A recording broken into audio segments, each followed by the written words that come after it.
Hello everyone. Now I will continue page number 56, beaks. Okay.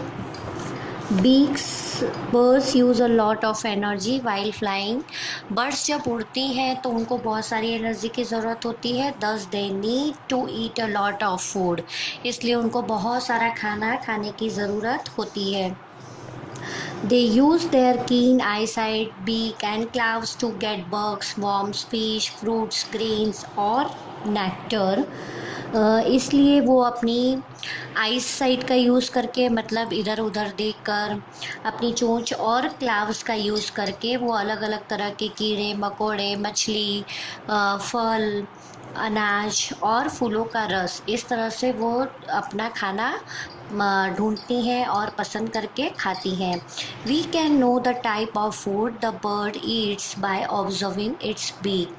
यहाँ पर जो birds होती हैं वो अपनी अलग अलग तरह की बीक्स होने के कारण उनका जो खाने का जो टाइप है वो भी अलग अलग तरह का जाना जाता है. The shape of the beak depends on the kind of food it eats. अब उनकी जो बीक है वो अलग अलग तरह का शेप होने के कारण उनका जो खाने का जो तरीका है वो भी अलग अलग तरह से डिपेंड करता है. सो फैक्ट एंड में birds do not have any teeth. Birds के पास कोई भी टीथ नहीं होती है, दांत नहीं होते उनके. They have a tongue which has a bone in it. उनके पास जीभ होती है और जीभ के अंदर उनकी एक हड्डी होती है. So first be I will start. Birds like sparrows and pigeons that have to crack open their food have short hard and pointed beak.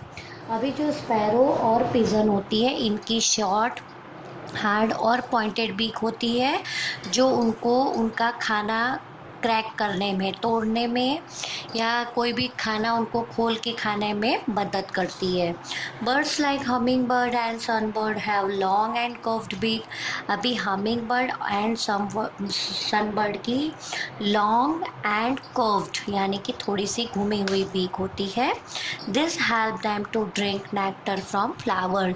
ये इनकी शार्प लॉन्ग बीक जो होती है ये इनको फूलों के अंदर से उसका रस चूस के पीने में मदद करती हैं. Woodpecker and hoopoe have sharp strong and straight and pointed beak.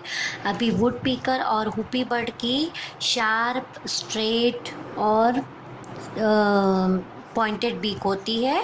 This help them to make holes in the bark of trees and pull out insect.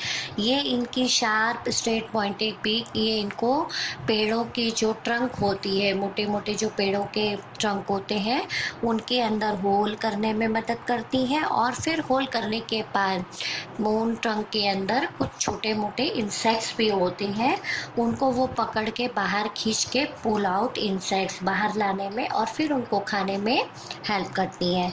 The parrot has a strong and hooked beak to crack seeds, nuts and fruit.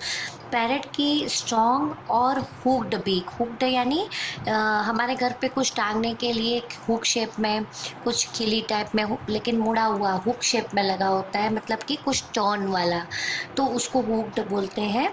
तो जो parrot की जो beak होती है वो strong और hooked होती है, जो उनको किसी भी तरह का शीड है या नट्स है, नट्स जैसे चने, मूंगफली, वॉलनट, तो इस तरह के जो भी नट्स उनको मिलते हैं वो, या फिर फ्रूट्स, ये सब खाने में उनको मदद करती है. Water birds like duck and spoonbills have broad and flat beak. अभी जो पानी में जो बर्ड्स रहती हैं जैसे कि डक, स्पून बिल, इनकी ब्रॉड ब्रॉड यानी कि चौड़ी और फ्लैट, एकदम ऊपर से आप देख रहे हो फ्लैट एकदम, तो इस तरह की बीक होती है. The beak helps them to dig mud under water. और ये इनकी बीक जो होती है वो पानी के अंदर जो कीचड़ होता है उसके अंदर गहराई तक जाने में और उसके अंदर जो भी इंसेक्ट्स होते हैं उनको पकड़कर खाने में उनकी ये बीक मदद करती है. Birds like storks and cranes that have to catch fish have long and pointed beak. अभी जो स्टोक और क्रेन्स बर्ड होते हैं ये भी मोस्टली पानी में ही होते हैं। तो इनकी जो लॉन्ग और पॉइंटेड बीक होती है, ये पानी के अंदर जो छोटी मछलियाँ होती हैं उनको पकड़कर खाने में मदद करती हैं। Kites, eagles and vultures have strong and sharp hooked beaks two tier the flash of animals. अभी जो काइट है, वल्चर है एंड ईगल, ये बहुत ही बड़े बर्ड्स होते हैं। मैंने बताया था कि ये बहुत ही ऊपर आसमान में ये फ्लाई करते हैं। तो ये बहुत बड़े होने के कारण इनकी जो बीक्स होती है वो भी बहुत स्ट्रॉन्ग, शार्प और हुक्ड यानी मैंने पहले भी बोला जैसे पैरट की कुछ टांग सके ऐसी हुक्ड शेप में बीक होती है। क्योंकि ये अपने से छोटे जो जानवर होते हैं उनका ये फ्लैश खाते हैं, फ्लैश ऑफ अनदर एनिमल्स। तो इनको अनदर मतलब उनको चीर फाड़ के खाने में उनकी ये हुक्ड शेप जो बीक होती है, शार्प और स्ट्रॉन्ग, ये उनको मदद करती है। Okay, here our chapter number 9 यहाँ पे हमारा जो है वो आधा से ऊपर ज़्यादातर कंप्लीट हो चुका है। So students, in our so tomorrow I will continue page number 57 with remaining explanation and exercise. Okay, thank you.